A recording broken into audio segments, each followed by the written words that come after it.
it's almost like a daily struggle sometimes, you know, like your car's getting older, you're like, oh, you know, it'd be nice to have that new car that has, you know, all those bells and whistles and stuff. And then I stop and think, like, I have friends that are sleeping downtown. It's a daily mindset that you have to choose to have when it comes to what do I need versus what do I want. The people out of the cold, the people who are homeless on the streets of Kitchener, it's not that their lives are completely different than ours.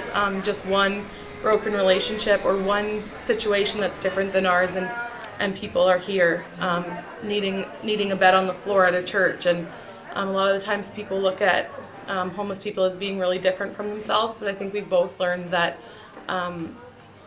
they could be a member of anybody's family, they could be a brother or a sister, and it doesn't take a lot to be out on the street and homeless. Even though we live in such a great country, it still does happen to people every day. About that one. So we're just a group of friends that saw a need and wanted to fulfill that need. So we started out on a Wednesday night with summer sausage sandwiches and Coca-Cola. You know, we're going to head downtown Kitchener and we're going to help people, and it was going to be really great. We headed downtown and there was nobody out and about, and we thought, this is kind of strange. And then through talking to a couple different people, we learned that there was a program open called Out of the Cold. So we walked in the doors here, and 4 years later we're still here volunteering. Well, we've been friends for a really long time, and that moved into not just a friendship but like a roommate situation. So Mallory and I live together. This is our home.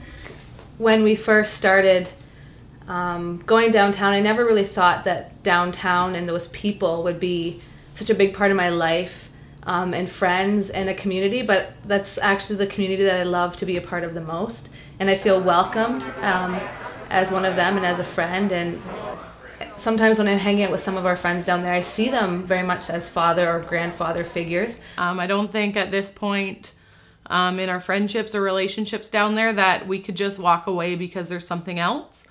Like, oh, I have a family now, or oh, I have this, so I can't do that anymore. It's not an activity that I'm doing. I'm visiting people that I love, and I'm visiting friends.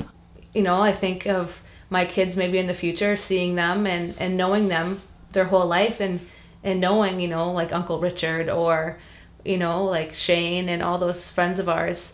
How cool it would be for them to know them and love them, and not know that there's a difference, you know, between homeless and not homeless. They're just people that love you and that you love them. If you've ever sat around a dinner table or at a restaurant or in a living room with friends, that's what it feels like. It feels like you're just sitting around chatting about the day, the week, what you're up to, with people you care about. And it's just something that's part of my life now, part of both our lives. You know, in the Bible it talks about doing it for the least of these. When you do it for the least of these, you do it for me, Jesus said. So I think that's kind of something that I've always taken to heart, that I want to reach out to those people. You know, Wednesday night I come home from work and I'm like really pumped to go downtown to see people. I even, you know, as often as say, can I drive downtown King Street on my way to work or home from work, just to see people and stop and wave. The first few, I don't know, nights, few weeks, it really felt that we weren't making many connections. It was hard. It felt awkward. I think there were nights that we were like, oh, is this what we should be doing? But as we stuck it out, as we, you know, stayed together as a group and just prayed about it and thought about it more and more, that yeah, this was what we needed to be doing. We got to see some really significant relationships build.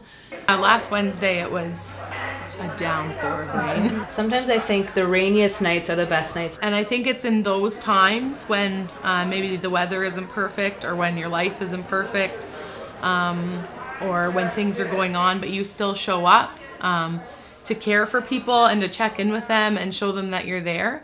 I think sometimes that can make a friendship, a relationship, so much stronger than if you're only showing up when life's perfect. In the past few weeks or months, with many of the Out of the Cold sites closing, you know, Kitchener-Waterloo they're striving to end homelessness.